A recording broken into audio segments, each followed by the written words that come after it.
तर नमस्कार मंडळी ना, सकाळ सकाळचा दिवस. चला म्हणलो, हे बघा नाकातून पाणी आलं, सर्दी झाली, परेशान झालोय. नाकातून पाणी आलं म्हणजे की डोळ्यातून पाणी येतं, वैतागून जातो, अख्खा दिवस वैतागून जातो. काय करात, परेशान परेशान. चला म्हणलो आज रविवार आहे मित्रांनो, माझे हप्त्यातून 2-3 ब्लॉग असतेच सकाळचे. पण चला म्हणलं आज रविवार सकाळ आज स्पेशलिस्ट ब्लॉग काढा म्हणलं. आज कुठं भाडे पडतात कुठं नाही, पण जिथं आपण त्या तिथं जायचं आपल्याला. का? कारण की पैशाची गरज आहे सध्या. मग आलो ना, सुरुवातच झाली CNG पासून. काय करायचं, CNG भरल्याशिवाय तर आपली गाडीच हलणार नाही. नाद नसतो, CNG भरावाच लागतो. कशामध्ये? तो पण कसा, फुल टू धमाल. नाद नाही करायचा. चला आता लय उशीर झाला आता. मग 2-3 ट्रिपा मारीत मस्तपैकी रुटीन लागली होती. त्या मॅडमनी नंबर सांगितला, चुकीचा नंबर सांगितला. हो मॅडम, व्यवस्थित नंबर सांगा. हो कायला चुकीचा नंबर सांगता बिनकामाचा तुम्ही. मग काय तर गाडी काढल्या तेवढं एक मीटरवर भाडे भेटले. मग स्टेशनला सोडलं. त्याला म्हणलं गॅस भरता येईल. गॅस पंप बंद. अरे बापरे म्हणलं, अवघडच आता काय करायचं. मग तिथून पडली चिंतामणी चौक. चला म्हणलं 100 रुपये. आणि चिंतामणी चौकात आलो की नाही आलो तेवढ्यात पडली डायरेक्ट विमाननगर. आता गॅस तर कमी, गाडीत काय करायचं. तरी पॅसेंजर घेतला. मॅडम होता एक. मॅडमला म्हणलं फक्त मला 2 मिनिटात आहे, गॅस भरायला लागेल. ठीक आहे म्हणलं, चालतंय. म्हणली मला 8 वाजेपर्यंत पोहोचायचं. म्हणलं 8च्या अगोदर आपण जाऊ. जर गर्दी असेल तर तसंच निघतो. मी पुढे वाटलं तर गॅस भरतो. काय होतं माहिती का, पुण्यात आलं नाही गॅस भेटत. म्हणलं मॅडम दुसरं काय नाही, लय लांब फिरायला लागतं. इथं कसं आपलं इथं पटकन भेटतो कुठं पण. तर ठीक आहे म्हणली. मग नाशिक फाट्याच्या पुढे आल्यानंतर एक पंप लागतोय. त्या पंपावर गॅस गाडी लावली की माणूस गेला पाणी प्यायला. अरे बापरे म्हणलं, 5 मिनिटं तर तिथंच गेली. मॅडम म्हणले अहो चला 2च मिनिटं. म्हणलं मॅडम 2 मिनिटं जर नाही आला लगेच निघत म्हणते. एवढं तो काका आले तिथले, गॅस भरला. गाडीची पळली ना डायरेक्ट विमाननगर. सोडलं त्यांना 8च्या आत. 7:50ला सोडलं त्यांना. मग तिथं थांबलो. तेवढा ट्रिप पडली डायरेक्ट वाघोली. चला आता वाघोलीला आलोय. आता वाघोलीनं काय होतं काय मिळालं. अजून तर एक पण ट्रिप नाही वाजली. आता वाजलं 8:30. आता बघू काय होतं. इथून चांगली ट्रिप भेटली पाहिजे अजून. बघ दुसरं काय नाही. तुम्हाला सांगतो मित्रांनो, वाघोलीला आला ना एवढा पश्चाताप होतो ना. वाघोलीला आले की पाण्याने भेटतो धुराळा. कसा धुराळा, पावडर लावायची गरजच पडत नाही बरं का. प्युअर पावडर, निस्ता धुराळा. आणि ट्रिप वाजत नाही. काय करत वाजतात कुठल्या 40-45. अहो 1 ट्रिप वाजत मोठाली. अहो 1 तास झालं वाघोलीला आलो, ट्रिपच वाजत नाही. काय करत वायतगून परेशान झालो आम्ही. तर काय सांगा तुम्हाला. आणि इकडून तिकडून गाड्या आल्या, निस्ता फुफुटा. तर मित्रांनो, वाघोलीला एवढा फुफुटा खाऊन शेवटी ट्रिप भेटली कुठली शनिवार वाडा. तेव्हा बरं वाटलं शनिवार वाडाला आलं. म्हणजे अर्धा रस्ता तर कटला. आणि पण भाडं भेटो नाही भेटो आपण घरी जायचं. शनिवार एवढ्या पैसे थांबलो तेवढं बायको झाला फोन. अहो तुम्हाला काय कळतं का नाही, आज रविवार तर आम्हाला तरी नाही म्हणजे कुठेतरी फिरायला. लोकांना बाहेर दिसतो दिवसभर फिरत तुम्ही इकडं तिकडं. आम्हाला पण नाही कधीतरी फिरायला बाहेर. हा कळतं का नाही तुम्हाला काही. अरे बापरे, होम मिनिस्टरचा फोन आलाय. चला पटकन कर. त्याला भाडं भेटू नाही भेटू पटकन कर जायचं. नाहीतर होम मिनिस्टर एकदा चिडल्या ना गाडा, एकदा काय तोफ गोळी आणि फायरिंग सुरू झाली की मग काय थांबत नसतं होम मिनिस्टर. त्याला आता पटकन जायला लागेल. काय झालं काय नाही बघायला लागेल. कुठं गाडीमध्ये मला जाय. हा कुठे जायचं पण आता. आहे गाड्या. चला तर चला म्हटलं आज रविवारच्या घरी लवकर चालतो. तर आता कुठं जावात तर ह्यांना म्हणलं चाललं तुम्हाला भंडारा डोंगरला नेतो. तुमच्या म्हणले हा कुठे भंडारा डोंगर. त्याला सर म्हणलो लग्न झाल्यापासून आम्ही एकदा पण गेलो नसतं. चला म्हणलं आता सगळ्यांना घेऊन जावं भंडारा डोंगर. #भंडारा डोंगर. चलो, कारण की आज एकादश पण आहे ना. तुकाराम महाराज की जयचं नाव घेऊन केलं ना. मग रस्ता लगेच सुरुवात. EC मध्ये प्रवेश केला. अरे बापरे म्हणलं, पेट्रोल तर गाडी थोडंच आहे आणि घाट तर एवढा बेकारीत ना. वळणं जाग्यावर टर्न आणि डायरेक्ट गाडी 90 डिग्री मध्येच गाडी. अरे बापरे म्हणलं, हे क्या आहे मला माहीतच नाही. कारण मी पहिल्यांदाच आलो आहे भंडारा डोंगरवर. 15 वर्ष होऊन गेलं मला पुण्यात. मी पहिल्यांदाच आलो आहे. पण वळणं एवढं बेकारीत ना मित्रांनो. जाग्यावर वळणं. हे बघा जाग्यावर वळण. नशीब गाडीमध्ये पेट्रोल होतं, नाहीतर मग काय खरं नव्हतं. अवघडच होतं काय सांगा तुम्हाला. आणि आमचा बादशाह झोपला होता. सूर्य मावळा लागायचा टाइम झाला आहे. कसा मावळतं बघा. एवढं वातावरण सुंदर दिसतंय म्हणताना.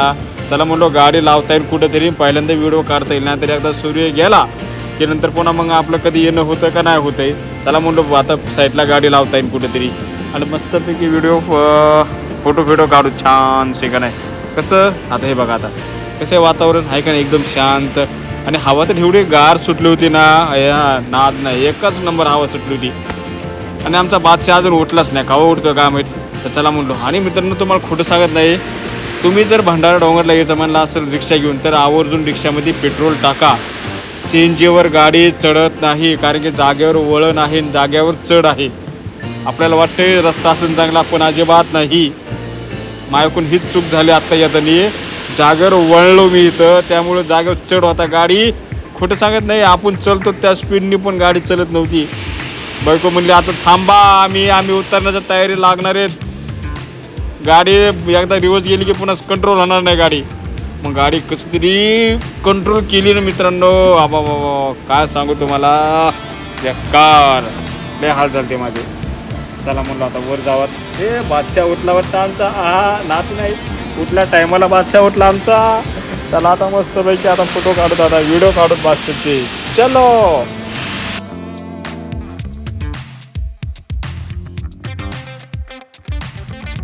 सिद्धू म्हणला पप्पा गंध. म्हणलं घे बाबा लावून तू एकदाचा. शांत बस बरं पहिल्यांदा, शांत बस गंध लावून शांत बस तू. मग घेतलं त्यांनी लावायला आणि फक्त गंध लावला की आष्टी आणि लावा लागला की रडा लागला. भाऊच्या म्हणली अहो मला पण लावायचा ना अहो गंध. म्हणलं तू रडू नको बाई, तू पण लाव, पैसे मी देतो, शांत बस. मी पण गंध लावून घेतला. मग तुम्हाला लावायचं का? अहो म्हणलो मला नाही, मी तर लावून आलो. हे बघा माझी चंद्रकोर आहे ना, ते खूप मोठे लावत असतो. म्हणलं बाजार मला नाही लावायचा. अहो बांधकाम तर एवढं छान दिसतंय ना, खोटं सांगत नाही. असं वाटतंय ना एखादं जुन्या मंदिरात आले. थोडं कोरीव काम केलं ना. मुलगी म्हणली पप्पा अरे बापरे पप्पा काय हे असलं बांधकाम, पूर्ण दगडाचं बांधकाम आहे म्हणली तर. हो म्हणलो मग कशी डिझाईन कोरल्यात, किती भारी कलाकार असतील राव. दगडामध्ये जीव निर्माण करते, जीव दगडामध्ये आत्मा टाकते, आत्मा.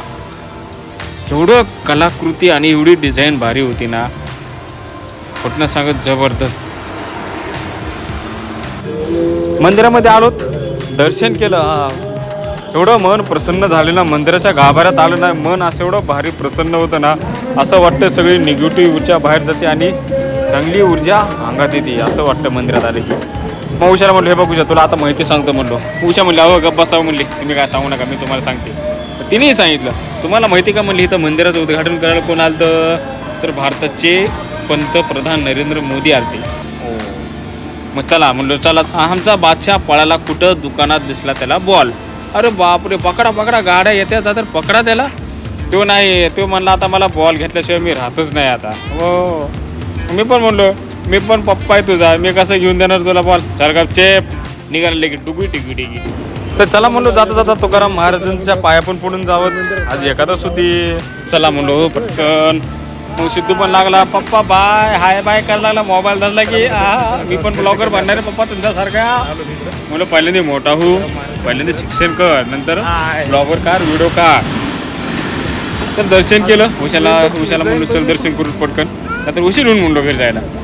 तर मध्ये गेलो आणि बघितलं गर्दी खूप होती.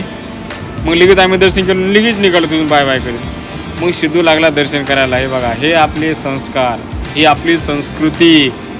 सांगायची गरज पडत नाही बाळा पाया पड म्हणून. बरोबर आपलं लेकरू वाकणार म्हणजे वाकणार दर्शन करायला देवा पुढं. हा विठ्ठल विठ्ठल करतं बाळा आमचं. करा विठ्ठल विठ्ठल करा. सिद्धू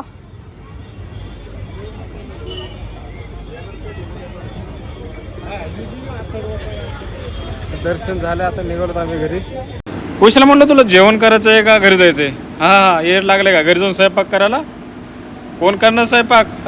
जेवायला चला म्हणली पहिल्यांदी. मग चला म्हणलं एखाद्याला धाब्यावर जेवण खाऊ घालतो म्हणलं मस्तपैकी बाजावर बसून. सिद्धू पण होता आमच्यासोबत. चला म्हणलं सिद्धू पण जेवण करणार. हाय बाय लगेच बाय करणार. आम्ही काय करतो बाहेर कुठे निघलोत ना तर आमच्या सिद्धूचं ना जेवण आम्ही सोबतच आणतो. सिद्धूला का होतं आमच्या बाहेरचं जेवण आवडत नाही. मॅडम झाल्या खुश का? एकच घरी जाऊन स्वयंपाक करणं, भांडे घासणं हे ते बरोबर. मग तिला म्हणलो तुला माहिती का बिल किती झाले? मग मला म्हणली अहो तुम्ही असताना काय गरज आहे बिल विचारायची? तर चला मित्रांनो आता आम्ही निघालोत घरी. तर आजचा ब्लॉग कसा वाटला तुम्हाला? फॅमिलीसोबत एन्जॉय. बाय.